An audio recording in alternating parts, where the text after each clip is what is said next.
वहीं मध्य प्रदेश में 1200 के पार ब्लैक फंगस के मरीजों के केसेस पहुंच चुके हैं। अब तक 75 मरीजों को अस्पतालों से छुट्टी मिल चुकी है। हमीदिया अस्पताल में 293 मरीज भर्ती हैं। पिछले 24 घंटे में हमीदिया से 10 मरीजों को छुट्टी मिली है। तो कोरोना वायरस के बाद अब ब्लैक फंगस ने चिंता बढ़ा दी है, जहां मध्य प्रदेश में 1200 के पार ब्लैक फंगस के केसेस पहुंच चुके हैं। आपको बता दें, पिछले 24 घंटे में हमीदिया से 10 मरीजों को छुट्टी मिली है। एक हफ्ते बाद एंडोस्कोपी फिर की जाएगी। चलिए एक बार फिर रुक कर लेते हैं। वासु चौरे हमारे साथ भोपाल से लाइव बने हुए हैं। वासु, कोरोना के बाद अब ब्लैक फंगस ने सभी की चिंता बढ़ा दी है। आपसे समझना चाहूंगी किस तरह से इन आंकड़ों को देखा जाए।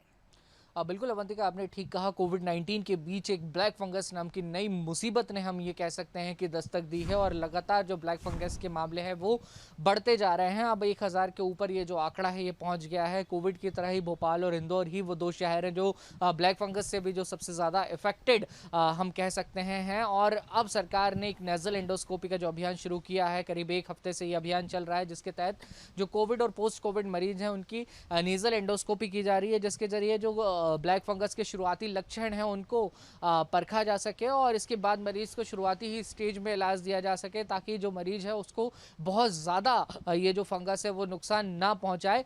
तो उम्मीद यही है कि ये तमाम जो प्रयास हैं ये कारगर साबित होंगे। इसके अलावा जो एडवाइजरी जारी की गई है कि जो कोविड के पेशेंट्स हैं वो अपना बेहद ध्यान रखें, डायबिटीज़ को कंट्रोल में रखें, क्योंकि एक रिपोर्ट ये भी बताती है कि जो हमीदिया हॉस्पिटल में 85% मरीज ब्लैक फंगस के भर्ती हैं वो पोस्ट कोविड और कोविड से पीड़ित तो हैं ही, लेकिन अनकंट्रोल डायबिटीज़ भी इन मरीजों में निकल के आया है। तो कहीं ना कहीं डायबिटीज़ एक बड़ा फैक्टर है जो कि ब्लैक फंगस जैसी जो डिसीज़ है उसको बढ़ावा देने में कारगर साबित होता है। तो अब जो कोविड और पोस्ट कोविड मरीजों का इलाज चल रहा है, तो डॉक्टर्स इस बात का बेहद ध्यान रख रहे हैं कि जो नाक और अपर बॉडी का पोर्शन है यहाँ पर किसी भी तरह से ह्यूमिडिटी क्रिएट ना हो, हाइजीन का बेहद ज़्यादा ध्यान रखा जाए और जो मरीज हैं उनकी डायबिटीज़ भी जो लगातार वो चेक की जा रही है। और सलाह सभी को ये दी गई है कि आप घर पर भी अगर हैं तो इन तमाम सारी चीज़ों का ध्यान रखें। और पोस्ट कोविड केयर सेंटर्स जो हैं पूरे मध्य प्रदेश में सरकार ने शुरू कर दिए हैं। अगर थोड़ा भी डाउट लगता है, थोड़ा भी जो शुरुआती लक्षण हैं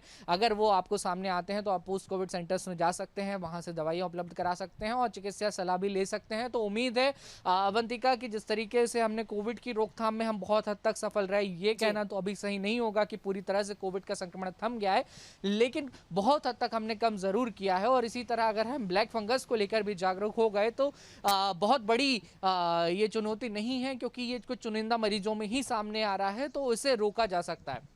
बिल्कुल वासु, उम्मीद है कि जल्दी हालात सामान्य होंगे। फिलहाल बहुत बहुत धन्यवाद आपका पूरी जानकारी को हम तक पहुंचाने के लिए।